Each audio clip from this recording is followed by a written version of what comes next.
And we are live. Just kidding. This is a recording played later. Hello and welcome to Colonial Outcasts and our spur of the moment breaking news segment, Operational Breakdown, where we look at IOF shenanigans from a military perspective. I'm Greg Stoker, former U.S. Army Ranger with co-host Mark Wayne, an OCS dude and military history nerd, and Travis, a former field grade artillery officer. Thanks for coming on, guys. Just so you know, if you're just listening to the audio, they did fun, eccentric hand gestures. Okay, so why are we doing this ad hoc episode? Well, the battle plan for the invasion of Lebanon, Israel's invasion of Lebanon, was apparently just approved today, Tuesday, or Wednesday, if you're, 12 hours ahead of us, because a never before. So that's what we're getting into first. Second, actually, my bad for this confusing intro.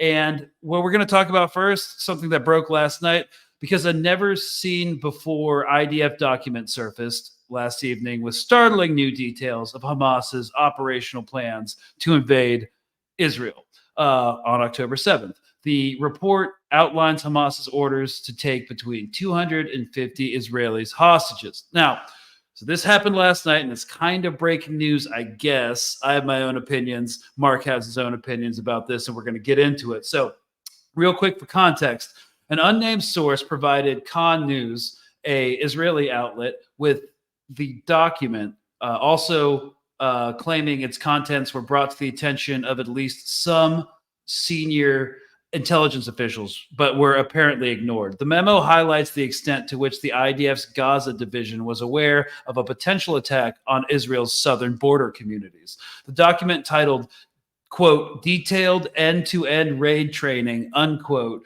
goes into startling detail, beginning with a description of a series of exercises conducted by Hamas's elite Nukhba units in the weeks prior to its publication.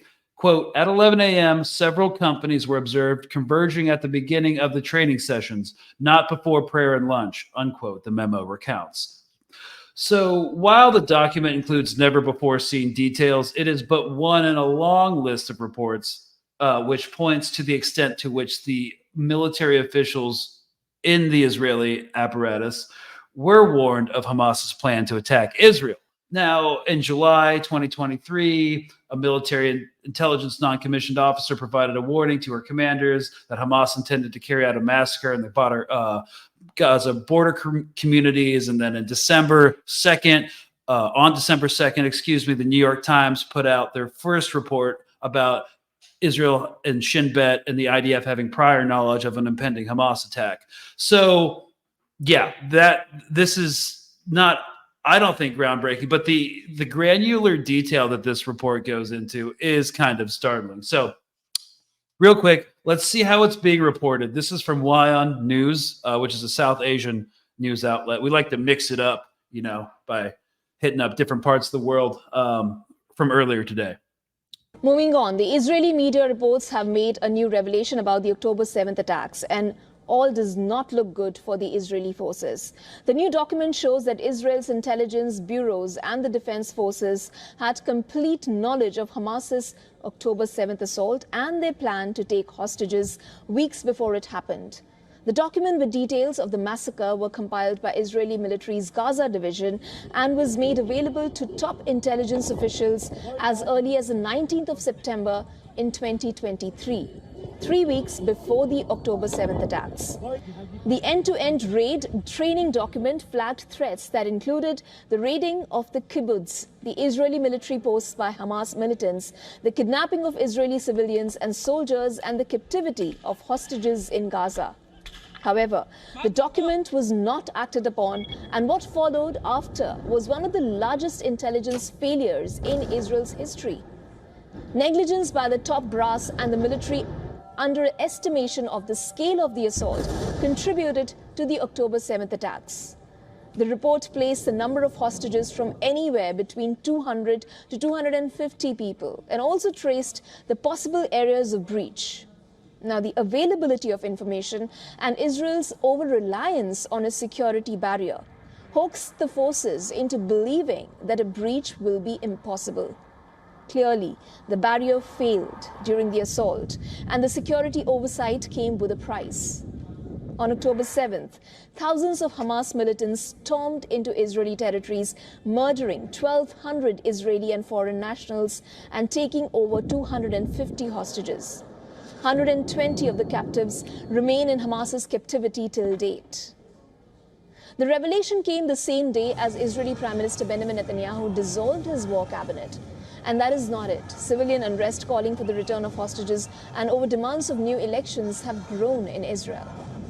Earlier this week, Israeli capital of Tel Aviv recorded one of the largest demonstrations where thousands took to the streets denouncing Prime Minister Netanyahu's handling of the war in Gaza.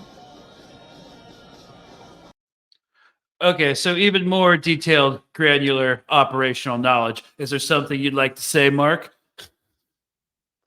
I mean, I hate to say I told you so. I kind of do like it saying it, so I'm gonna say it again. Yeah, I fucking told you so. And the reason why I'm saying that is because there's a lot of people in the pro-Palestinian movement who are furious right now that they were gaslit into thinking that it's not that big of a deal. It was dismissive. So I'm gonna vent on behalf of all the people on the pro-Palestinian side who have been saying that it was most likely another Pearl Harbor type of event where they allowed it to happen so that it would justify the emotions, get the public riled up stateside and in Israel to be on board with the genocide. So now the reason why I'm saying this, I'm just giving you a little tough love. And because I'm just a little tough love because it is a problem. It is a problem, in my opinion, within this movement, and in general, in a lot of different movements, where just because something is unlikely to be, or maybe it's a little far out there, to dismiss it as not being relevant, not being pertinent to the situation. In fact, I even wrote a fucking monologue for this shit. A little one. Oh boy. Okay. Lucky us. Let's go. All right. Bated breath over here. Well, first I'll ask you a question. What does the far left, the far right, and liberals have in common? I don't get along well with them. They all love to gaslight. Breathing? They all like to gaslight conspiracy theories. They all are dismissive about it. And look, I'm endeared to the far left, to the left. I am, but there is a problem within movements where, like left-wing movements, like the pro-Palestinian movement, where somebody has a theory about something that happens, and because it's automatically categorized as a conspiracy theory, it's dismissed. When in fact, and this is where I'll disagree with you on, I do think it was a big deal. I do think that this information is a big deal, not in the sense that it would have stopped Israel from doing what it's doing. We know that they have intentions. It wouldn't have stopped the genocide, but it may have at least had an effect of convincing Americans that maybe they shouldn't, like even the people who are on the fence, maybe even people who are pro-Israel, to kind of think about it like, well, should I support Israel knowing that they possibly might have allowed their own people to suffer? I'm not saying that they would have been pro-Palestinian, but I'm at least saying that this information could have at least convinced Americans that Israel is not the golden child that it is. Just saying. It could have had an effect. I'm not saying that it would have had that big of an effect in, saving any Palestinian lives. I'm not saying that. But I am saying that it could have had at least some type of effect for the people on the far right who are under this impression that the Israeli government is a righteous regime. And you see what I'm saying? Like, I'm just saying that we do have a problem in gaslighting each other sometimes. And I mean that with all love and sincerity. It's just something that we kind of have to mature on. Okay, I hear you. I don't feel like I'm gaslighting when I say, okay, when I say that it's also possible that something, okay, another corollary to this is 9/11, right?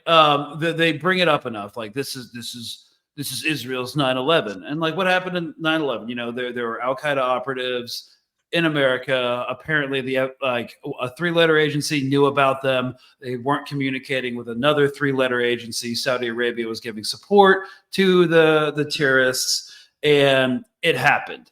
So, like, it's also possible that there was some ego going on. There, it was just a massive F up. Maybe someone had prior knowledge and pretended not to act on it. that's also, I think, possible for this, still possible for this October 7th thing, where, you know, they had prior knowledge.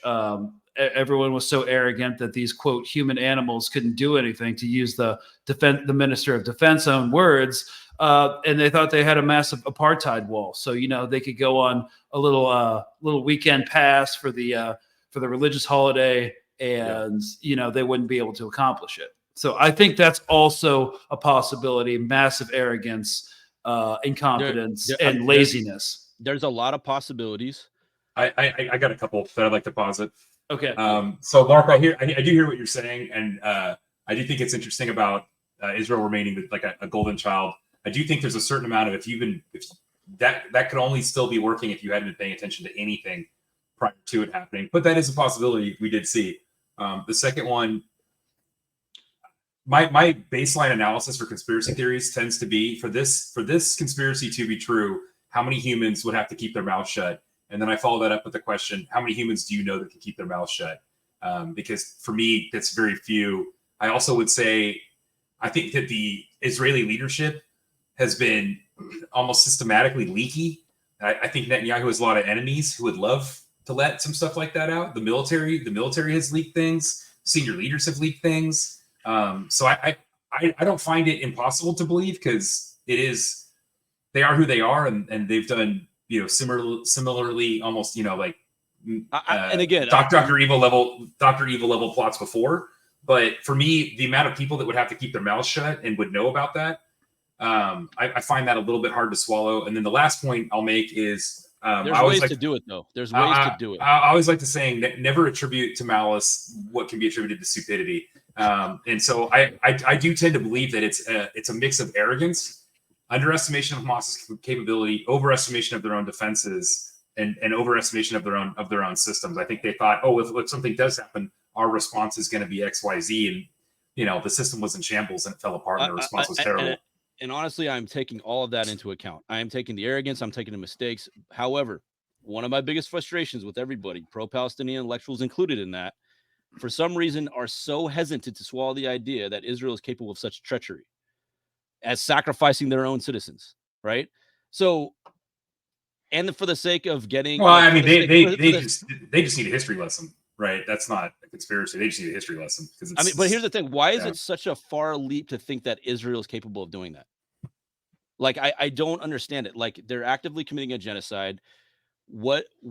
It's like, oh, but they would never sacrifice their own people. It's like, it's the leap is not that far to go. Israel we do it. We do it. The reverse. Right. I mean, we brought up the Liberty before. The reverse, the other part of the USS Liberty story, besides the fact that Israel attacked it, is that the US knew about it. Military response was en route to protect the Liberty, and the US administration made it turn around.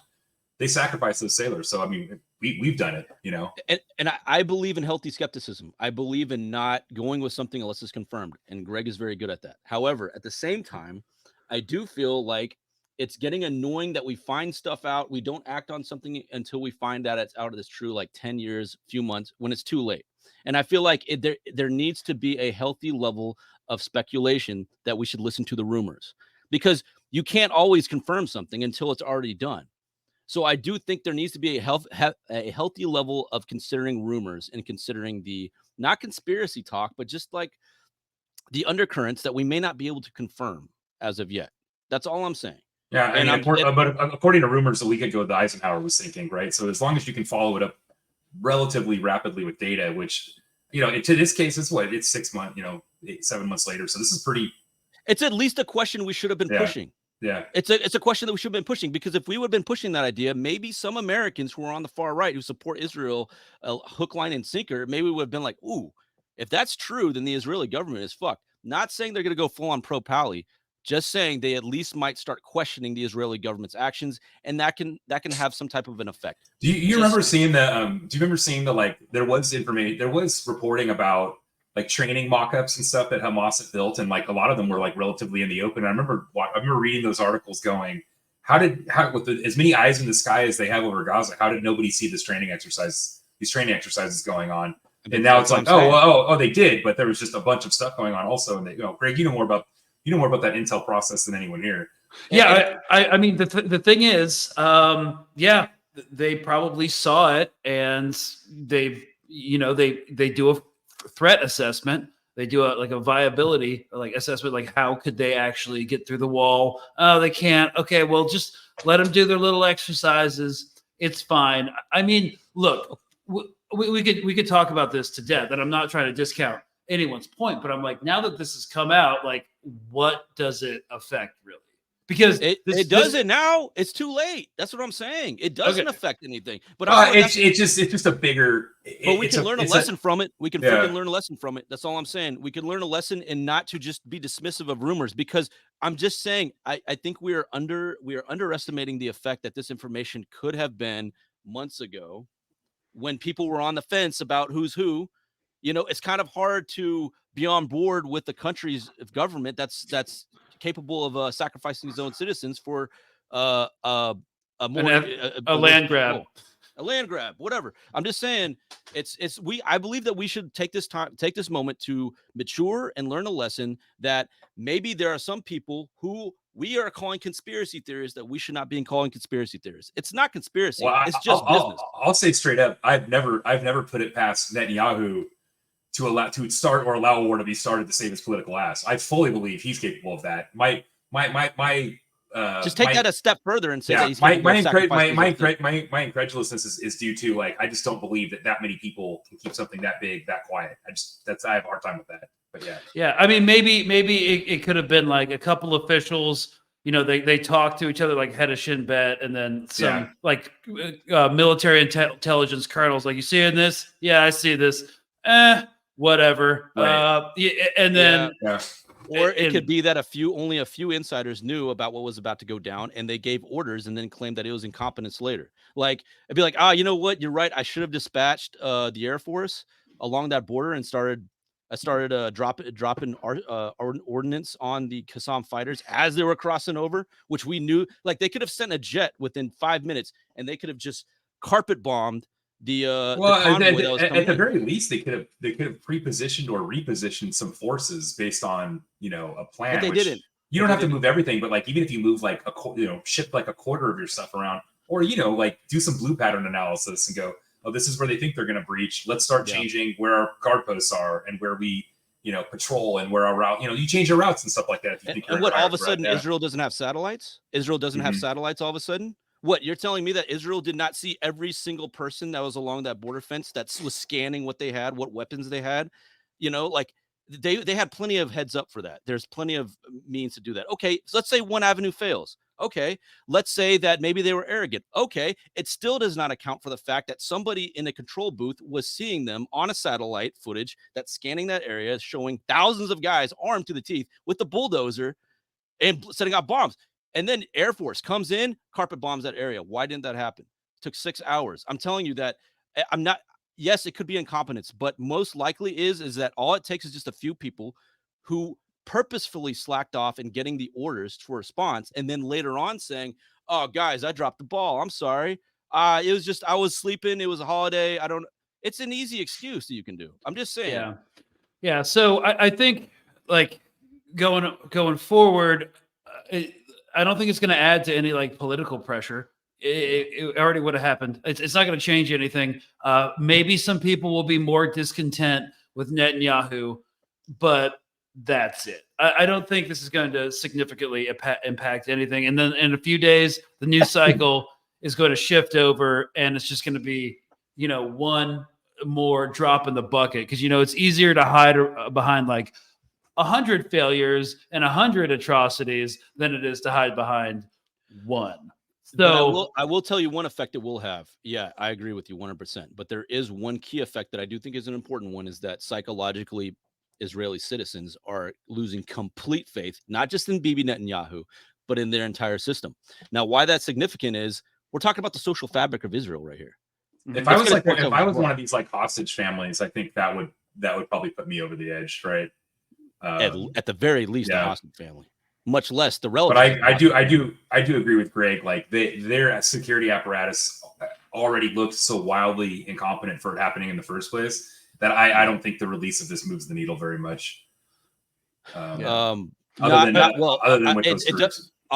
Externally, no. Yeah. Externally, no. Internally in Israel, which is the most important factor in my opinion, yes. Israeli fabric will completely come unraveled, because whenever the people lose faith in each other, they're going to start tearing each other apart. So yes, I do think that it is significant in that regard. Forget the bombs, forget the weapons, forget what's happening in Gaza for a second. Just psychologically, Israelis are going to, their society is just unraveling before our eyes right now. And this adds gasoline onto that. Yeah. So it might have a more significant effect, but like, yeah, I don't know. I'm not getting disheartened at all, because all of this is expected. But I'm just like, how can you be just so like willfully ignorant about like these simple like facts that are happening? It's like, free the hostages. It's like, yeah, but you also have to acknowledge that your military apparatus didn't really seem to care too much about this operation. Didn't seem to take it seriously that this was a real threat. And Bibi Netanyahu, who basically platformed himself as the defender of Israel, tough on terror, tough on Iran, just kind of oversaw what was the most massive intelligence failure, I think, probably in Israel's history. So that's something they'll also have to square. Now, moving on to the north, there is also some stuff that happened today that didn't look so great either, and it has to do with Israel's air defense and aerial security. I don't know if you saw this, Travis, but I'm going to pull up the Al Jazeera clip from earlier. I did want to say, Greg, the video clip that you showed, that howitzer, that howitzer that was sitting there in the desert. Yeah, sitting next to it on a pallet was an entire pallet of white phosphorus shells. So. Oh, really? Oh, Yeah. Nice. I'm sure they're going to need that to screen their armored formations Yeah, exactly. in the desert that is Gaza. All right. So from earlier today, I don't know if you guys are tracking, but a Hezbollah drone allegedly, looks like it's actually true, scoped out all of Haifa. So a Hezbollah video claims that this happened. So right now we're looking at aerial footage from what is a drone or an ISR asset, looking at sensitive sites in the port of Haifa, some military targets. They didn't put it in English because it's the Hezbollah video, so it's in Arabic. Travis might be able to read it, but I can't. So, yeah, everybody was remarking on this, and I mean on both sides of this issue, that a large drone with indirect or intelligence surveillance reconnaissance capabilities was able to loiter over one of their most important seaports for almost 10 minutes and return safely to southern Lebanon. Okay, but how do they know it's a large drone? Or how are they the only way they could tell that is potentially by where it could have been launched from. So like the closest point it could be launched from and how long it was in the air. But yeah, this is where my skepticism comes in. I don't know map-wise how far that is. Yeah, I'll be the skeptic here. I mean, it's possible that somebody with the Mavic Pro just launched it up from Haifa and then took some, and they were working with Hezbollah. There's a lot of enemies within Israel territory right now. So. I agree with you, Mark, and I agree with you for a different reason. It doesn't mean that the fact that they're able to conduct surveillance isn't a big deal, but I do agree with you that I wouldn't be risking a military drone to do that when I could just use commercial off-the-shelf drones to do it. Yeah, it could be like a 17-year-old kid playing with this drone who's working for Hezbollah. Well, so, the range and altitude, if it is going over the border, it's probably a big commercial drone, I would guess. But yeah, I mean, I wouldn't be risking something expensive doing that when you don't need to. I am curious how much of their ability to intercept stuff like that is affected by the fact that their own air is filled with their own stuff. You know what I mean? Yeah. Also, when it comes to the northern front, it's been reported. I don't know if the numbers are solid, but Hezbollah has been hitting surveillance sites, intelligence equipment, about over 1,600 targets. It's kind of made their air defense screen, Israel's air defense screen, move back further and further, and widening this no man's land buffer zone between southern Lebanon and northern Israel. So I do think some of their spyware capabilities have been compromised for sure. But, you were to that point, Greg. They can go further across the border without hitting an air defense net. What's interesting is what's pushing that air defense net back is something that we talked about in previous episodes, which is they're using anti-tank systems. They're using direct fire systems that are made for armor, but have ranges up to 10 kilometers. these days, right? And they have much flatter, lower trajectories. They're using anti-tank systems to knock out ground-based radars, air defense launch systems. We've seen a couple of those get hit directly, and so that's probably. I'm assuming that's probably why those surveillance, and radar and launch sites are being moved back, because they're getting hit by direct fire weapon systems. And that's one of the advantages that Hezbollah has, is that they have the room to be creative, whereas the Israelis are kind of somewhat stuck with military protocol on what weapons they can use. Hezbollah, a lot of ragtag creativity that they can just use whatever they want. They're not giving them a lot of fixed targets either. That's the difference. Israel has a lot of static sites. Hezbollah has very few static sites. No, the colony.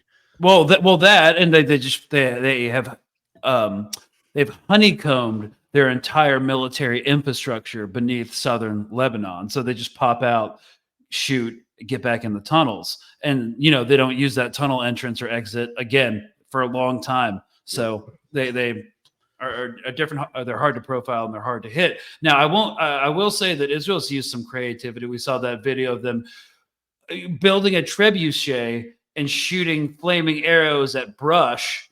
I assume both of you guys saw that. Yeah, it made international news, and everyone. I feel like it was just a gimmicky article, to be honest. But I gotta say, in my 10 years in the field artillery, we use trebuchets constantly. So yeah, no, that's wild. Yeah, and of course there were some IDF fanboys being like, "Oh, they're using unconventional tactics to burn down the brush that Hezbollah is hiding behind to shoot rockets into Israel." It's like, dude, sweet dude, you could have the same effect by throwing a thermite grenade over a wall. But yeah, sure, build a trebuchet. Yeah. So, that brings us to our second point. Apparently, I'm going to just go ahead and pull this up.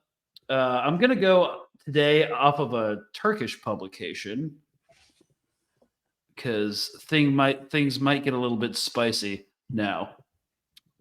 So the Israeli army apparently approves plans for a military offensive in Lebanon. So the announcement comes after this Hezbollah drone films vital military sites in northern Israel. Now, we may have dismissed the drone over Israeli airspace, but Israel Katz, one of the senior members of the Knesset, said that in response when he was asked about this, it's like, we will defeat Hezbollah and destroy them categorically. So yeah, he's their foreign minister. Yeah, he said the Hezbollah is going to be destroyed in an all-out war, and I was like, you didn't do that the last time, buddy, and I'm pretty sure you can't do it right now. Yeah, there's 50,000 of them. They're a little bit bigger than Hamas and a lot harder to hit.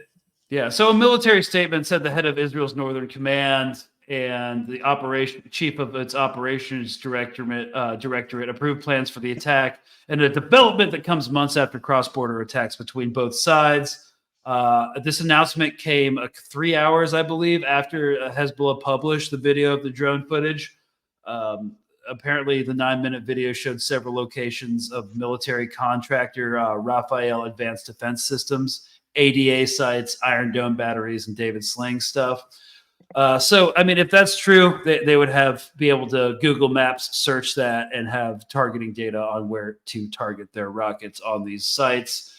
So, yeah, I think right now the main thing is that the United States doesn't want this conflict. Lloyd Austin said explicitly the United States is not interested in escalation in Lebanon, which is diplomatic language for like, don't frigging do this. There was talks about shipping Netanyahu and Yoav Gallant to Washington last weekend for like an emergency meeting to de-escalate. However, Israeli officials have repeatedly said they're prepared to take military actions in absence of a diplomatic resolution. So, this is what Israel Katz said on, I think this is the direct quote. He said on social media, in an all-out war, Hezbollah will be destroyed and Lebanon will be severely hit. The state of Israel will pay a price on the front and home fronts, but with a strong and united nation and the full power of the IDF, we will restore security to the residents of the North. And bear in mind, there are 60,000 displaced residents in the north, with the government telling the hotels that they're housed in that they need to be prepared to house them until the end of the new year. So, yeah, there's a problem. Yeah, I would say that you can always make that suggestion to a Make-A-Wish Foundation, and maybe you'll get it from there. But yeah, that's the most absurd thing I've ever heard. But that's the type of arrogance we're looking at, and that's going to be their downfall. They've been they've been so hugely dependent on aerial campaigns. Again, and typically when we analyze this kind of things, I'm looking at it and I'm like, militarily, I don't know how you think that dog hunts. I mean, the amount of armor attrition they've suffered, the amount of support, transportation, engineering, road clearance, type units that they've taken attrition of, their current unit readiness states after 8-9 months of fighting in Gaza. They don't have a snowball's chance in hell of invading southern Lebanon successfully and doing anything meaningful to Hezbollah. That's a total pipe dream. Yeah, and to break it down into non-layman's terms, essentially what he's saying is that all of these units these armored units, these mechanized units like tanks, armored personnel carriers, bulldozers that do route clearance, they've taken such heavy losses in Gaza that not only are some of their specialists wounded or killed, vehicles are damaged, the army is completely demoralized, and they're not ready to open up a second front with a superior enemy, because Hezbollah's orders of magnitude in terms of numbers, weapons, equipment, training, discipline, because they can afford to be, because they're not like operating in a concentration camp, an open air prison. So they are perforce scarier, more well equipped, better organized and disciplined than Hamas. They also not to mention the sophistication of their tunnels. Yeah. No, you nailed it, Mark. They have open supply lines. They're not running out of fuel, food, ammunition. They're not having to smuggle in every bullet they fire. They don't have any of those problems. Plenty of space for tunnels up there in the north, man. We talked about this before. Hamas is engaging Israeli armor with rocket-propelled grenades, a couple 100-meter range. Hezbollah is going to engage Israeli armor with anti-tank missiles, with 10-kilometer ranges. It's an entirely different environment. Not to mention that they're not oblivious to Israel's intelligence capabilities. They know how to play cat and mouse with that. Like, they know how to pop in and out of these tunnels that are decoy tunnels to make Israel think like, okay, when we invade, we're going to hit those tunnels. And because they know that Israel's scanning that border with, ISR, right? And different sensors. So they know how to play the decoy game of, acting like there's activity going on this mountain range or the top here. So they know that Israeli intelligence will probably be looking at that and be like, okay, when we invade, we're going to be taking out that tip of that mountain and that tunnel, this tunnel, and that tunnel. Meanwhile, this whole time was just setting them up for failure. You know what I mean? Given the ubiquity of anti-tank systems and how effective they are now and how common they are now, is the Israel invading southern Lebanon would look a lot less like Gaza and a lot more like the initial Russian invasion of Ukraine, where they were just taking massive armor unit casualties. Convoys can't move. I mean, they're going to get attrited so heavily, so rapidly that that move is insane. And then the biggest enemy is the terrain. The terrain's the other enemy.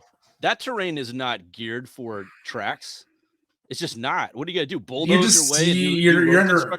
You're under observation the entire time, and and the range on these things is huge now, and they don't care if you've got reactive armor when it's their top-down systems. So Greg's trying to get something out here. No. Okay. I just wanted to talk about the top-down system. So what exactly Travis is talking about? It's a dual phase rocket. It's a dual phase anti-tank system. So first phase, it's a rocket that shoots up into the air, so above the tank. And then the second phase of the rocket engages and then shoots the rocket down on top of the tank where there's less armor. So it's like they have stuff that's near peer to what's called like the Javelin missile system, which is what was taking out tanks in Ukraine. It's what was taking out tanks, no problem, at the initial stages of the Iraq War in 2003 that Special Forces was employing. It's not fun. So, yeah, I mean, we can just look back at 2006, what happened, massive armor casualties. They had very little success in discovering Hezbollah tunnels, just like they've had very little success discovering Hamas tunnels. Then clearing them is a whole nother issue. They have no real way of securing enemy positions because those positions are underground and inscrutable to a lot of general traditional intelligence collection methodologies. So what will they do? Well, we know what they're going to do. They've said it out loud. The Dahia doctrine. It all comes now. We're getting into Dahia doctrine territory. That's well, Netanyahu said explicitly in January, if Hezbollah opens up a full-scale war, we will, quote, turn Beirut into Gaza. So yeah, that's what will happen. Israel will be strategically defeated. They'll become even more of a pariah state because they will turn Beirut into Gaza, which it's a massive civilian population, and what? They will not achieve any of their stated goals. They haven't achieved any of their strategic objectives. And I think a lot of people in the military must start to understand this, at least on a very basic level. The soldiers who fought in Gaza don't want to get redeployed to the north to fight Hezbollah because there has to be a massive demoralization problem. And I'm going to play this quote. Well, it wasn't that long ago. There's got to be some guys in the Israeli military that were like lieutenants, in the first Hezbollah war, right? Yeah. So we're starting to see people visually begin discussing soldiers who came from Gaza vocally start to describe in forum sessions PTSD and fighting. So this is in Hebrew. I'm sorry, it's too rapid fire to translate, so you're only going to get the video version. I will try to narrate some of it, but we'll see, just for the audio crowd. גיא זקן, קוראים לי גיא זקן, אני מפעיל צמ"ה בגדוד 271 צמ"ה, זה המפעילי הצמ"ה ולא נהגים שכולם אומרים, זה מפעילים. We went through 4 months of what I can't describe. We experienced massive amounts of terrorist attacks, hundreds of lives lost, both living and dead, things you can't even imagine in your mind. Face constant anti-tank missiles, D9 bulldozers burning, and tankers with you 24/7. The company commander gets hit by an anti-tank, takes a bullet to the face, and you have to lift them to a helicopter. And you sleep in a house being hit by anti-tank missiles. You have a casualty, 3 civilian wounded. You need to lift them to a helicopter.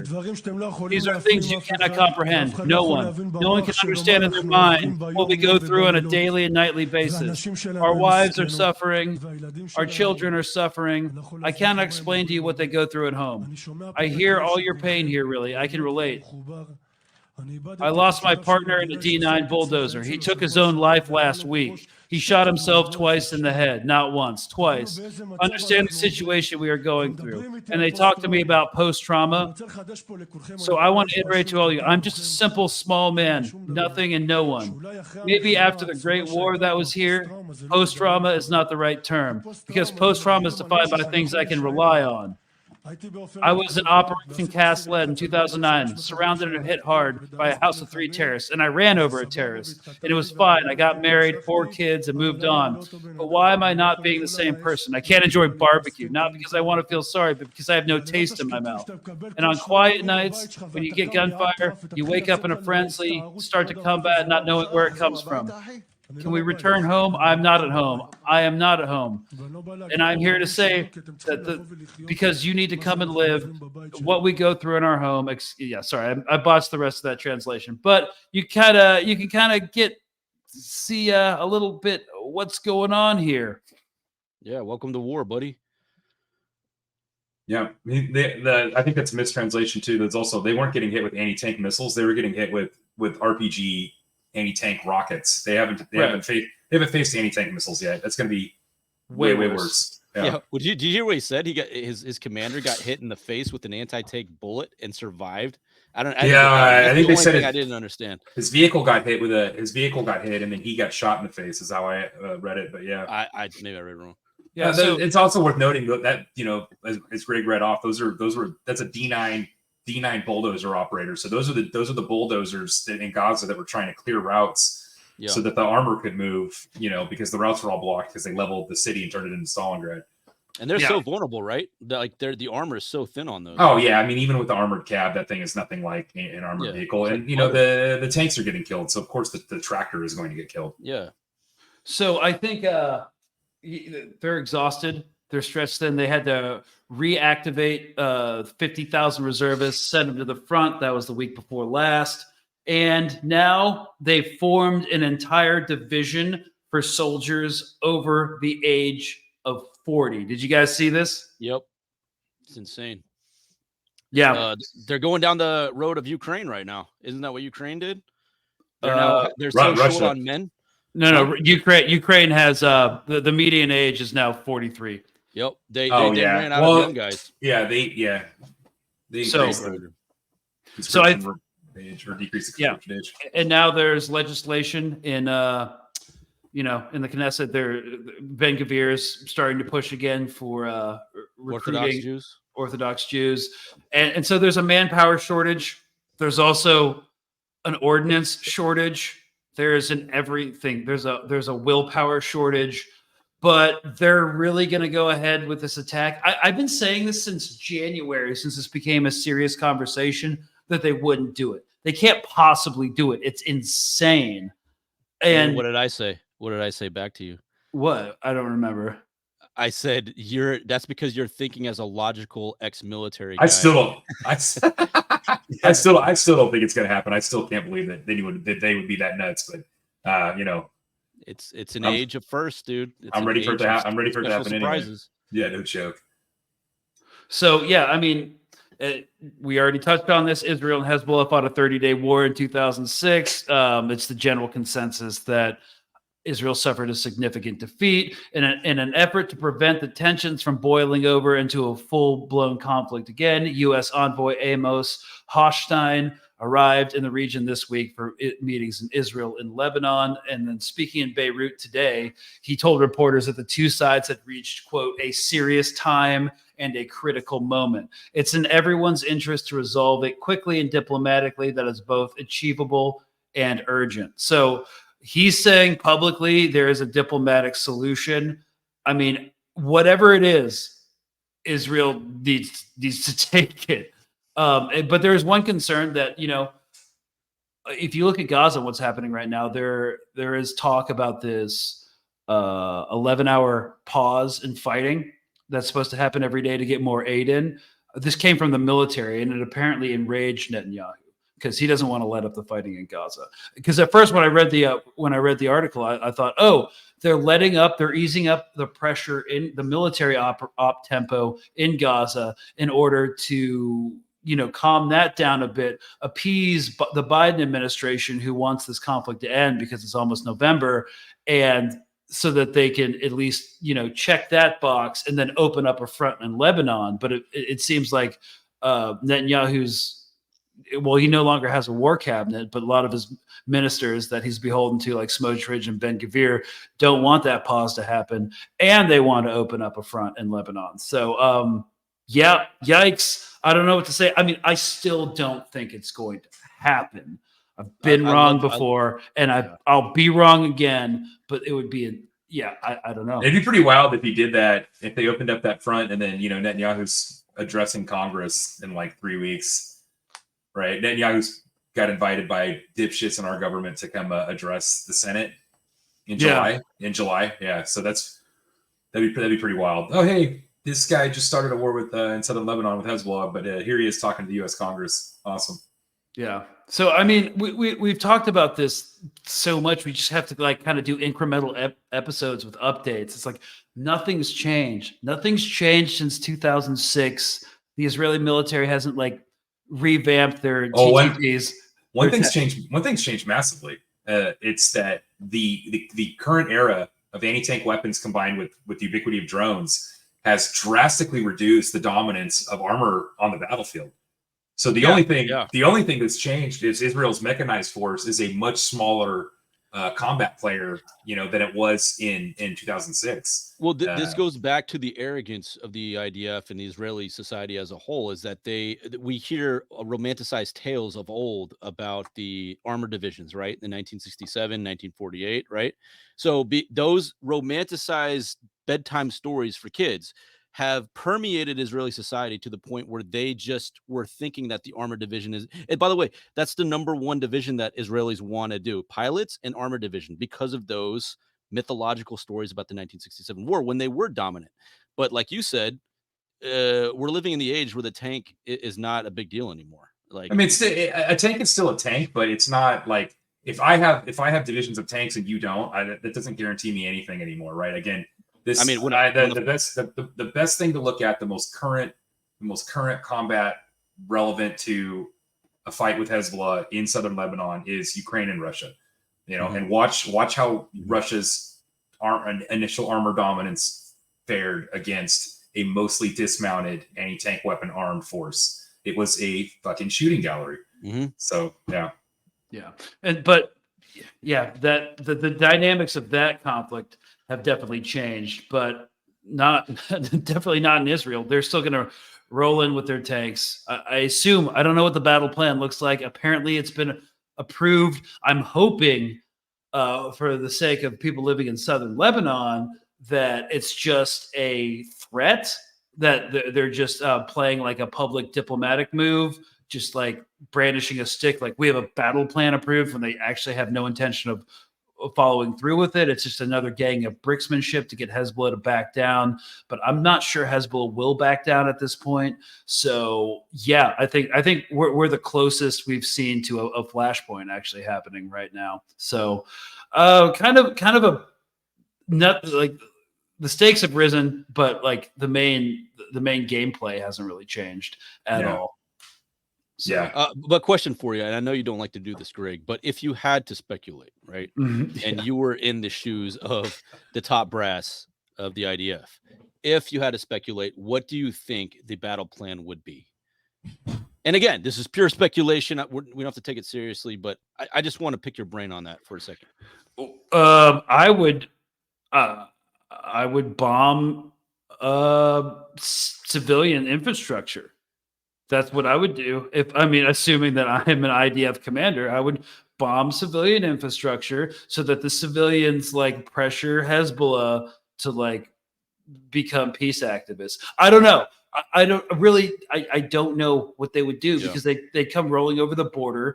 Hezbollah, according to their own war college think tank studies, has 150,000 rockets, not the Al-Qassam $1,000 to produce rockets that they shoot at like Tel Aviv and Ashdod, but like actually fancy Cadillac stuff. 150,000. So how long does an Iron Dome battery take to reload? It requires a crane. We did an air defense episode when we first started. It's like at least 30 minutes, and they've taken down another Iron Dome battery. So that's going to get overwhelmed real quick. And what are they going to hit first? Well, Israel is a country that doesn't have a lot of strategic depth, which means there's not a lot of standoff between a front line and its industrial centers. So what's going to get hit first? Electricity plants, water desalination and transmission centers. Haifa is going to get shut down. Everyone's Amazon package is going to be late because Mediterranean shipping is going to be like, nope, Barclays in London isn't going to ensure driving into a rocket-filled war zone. So, and here's the most dire possibility is, okay, where's the Fortress of Zion? Yeah, I was just going to say that.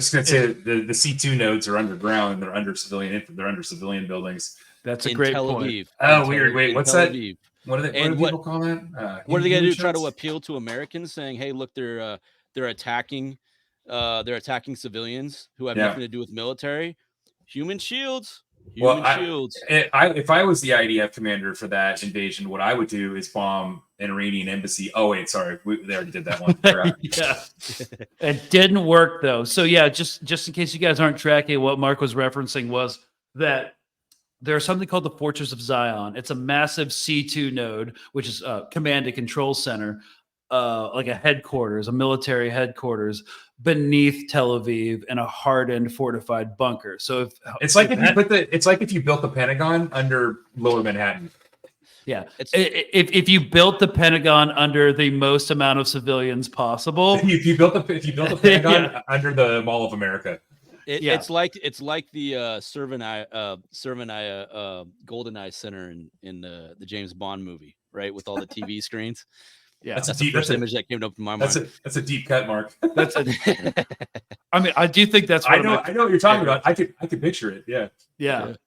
So I think every accusation is a confession, but I don't think Hezbollah would target those because, first of all, it's underground, and if there's one thing that Gaza has taught us, it's that 2,000-pound bombs don't collapse tunnels the way that they are expected to, because they're made for bunkers, which are generally, at least on the outside, exposed to open air, and they're not being dispersed. But all the kinetic energy of those bombs is not being dispersed by rubble. So Mark, it's not even how effective it would be attacking it. It's simply the specter over Tel Aviv residents. Mark, understanding wait a minute, we are right above a military command center. How do you think they're going to react to that? Plane ticket, baby, going back. Leaving their timeshares. I'm not going to work that day. I was going to say, Mark, you got that music stuck in my head now. With GoldenEye? Yeah. I love that movie. Oh, from the N64 version? Yeah, from the N64 GoldenEye. Yeah. So, okay. Well, I think I'll go ahead and get this published. So we covered the breaking news story that won't really break anything about Israeli intelligence and the military already knowing about it. Mark went on an impressive rant about conspiracy theories. Hell yeah, brother. By the way, speaking of which, I want people to know that it's not that I'm that pissed about it. It's just I feel like it's a point that we can mature on, and I do appreciate skeptics. I do appreciate how you approach things, Greg. I think everybody does. I think that's why it's part of your appeal is that you do not say something unless it's confirmed. However, I do believe, and that's why it's my job to be the speculator, because somebody has to do it. Somebody has to speculate in case it might be true. Right? So sure, hell yeah. Yeah. So hopefully the hostage families, which are gaining political clout, will be motivated to put even more pressure on the government and to rally even more support, demanding a ceasefire and a hostage exchange. Maybe it won't. And then this Lebanon attack, it looks like if it's going to happen, it's going to happen this weekend. So, I don't think it's going to happen. We could place bets now. Things are heating up. I've been right. I want to go watch all the fanboy channels. I got 3 high points on the scoreboard for calling shit. So let's place a bet on this, bro. I want to go watch all the fanboy channels. I want to hear all of their hot takes and in-depth analysis on how Israel's going to wipe out Hezbollah. I want to go watch all the fanboy channels on TikTok. Oh, there's so many. Oh, it's not just TikTok. The really good ones are on Telegram. These guys remind me of the Russian mill bloggers, that are like, oh, there's no way that they can handle the Su-37, and then 9 of them get shot down in a month. It's like, oh boy. Yeah. So, all right, we can place bets. Let's start placing bets in the comments section. So I think, I think this is the end of our piece. We're going to go ahead and get this published. And thank you guys so much for listening. We all thoughts and prayers that this insane assault doesn't happen, because the people who are going to suffer are going to be mostly civilians, as has been the case since the beginning of this genocidal campaign. So thanks to you guys for hopping on, and we will see you all next time.